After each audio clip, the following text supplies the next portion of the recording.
Matagal na siya sa ABS-CBN pero ngayon lang naging certified kapamilya. Bakit ngayon lang pumirma ng kontrata? Tingnan ang mga detalye.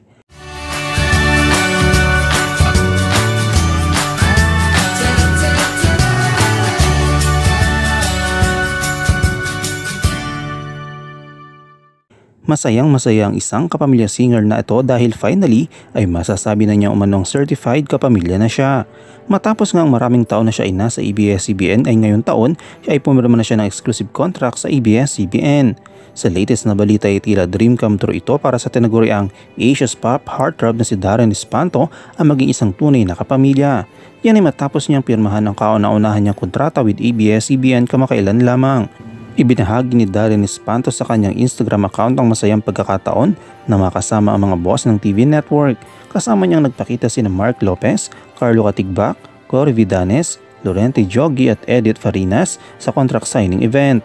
Nagpapasalamat siya sa suporta ng pamilya, kaibigan at fans. Sa kanyang caption sa kanyang post ay sinabi, "I am now a certified kapamilya." Masayang wika ni Darren. "Signed at my first contract with ABS-CBN today. It felt so surreal. Thank you to my ABS-CBN family, Star Magic family, the Darrenatics, and to all of you who have been part of my journey, especially to my mom and dad, my little sister, friends and relatives. I wouldn't be here without all of you. Here's to more fruitful days with you all, my dear kapamilyas. To God be the glory." Maliban sa fans, maraming mga kapwa celebrities din ang nagpahayag ng congratulatory messages sa kanyang post. Kabilang narito sina OG Diaz, Chef Filomeno, Jonah at Ami Castillo.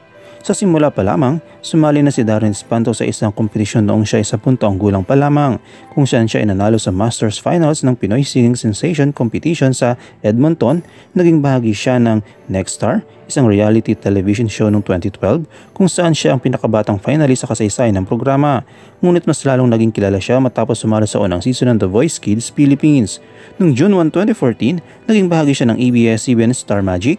Nagsagawa siya ng kanyang unang solo concert sa MOA Arena noong May 2015 at naging pinakabatang artist na nag-perform sa nasabing venue.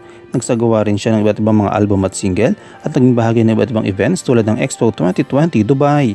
Bukod sa kanyang karera sa musika, naging UNDP Youth Advocate din siya, nagpo-promote ng Sustainable Development Goals at naging bahagi ng iba't ibang proyekto para sa kanyang komunidad. Naging hurado din siya sa Tawag ng Tanghalan. Sa kabila ng kanyang tagumpay, hindi nakakalimutan ang kanyang pinagmulan at pinagmalaki niya ang suporta ng kanyang pamilya.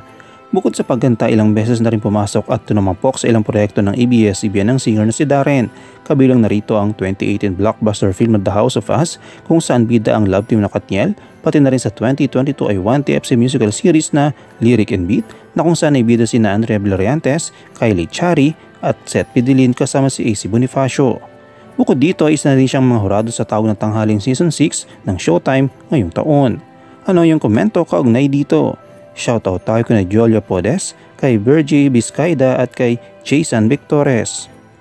I-comment mo lang ang inyong opinion sa comment section at huwag kalimutang i-like, i-follow, i-subscribe ang bcgram.net para sa mga latest happenings.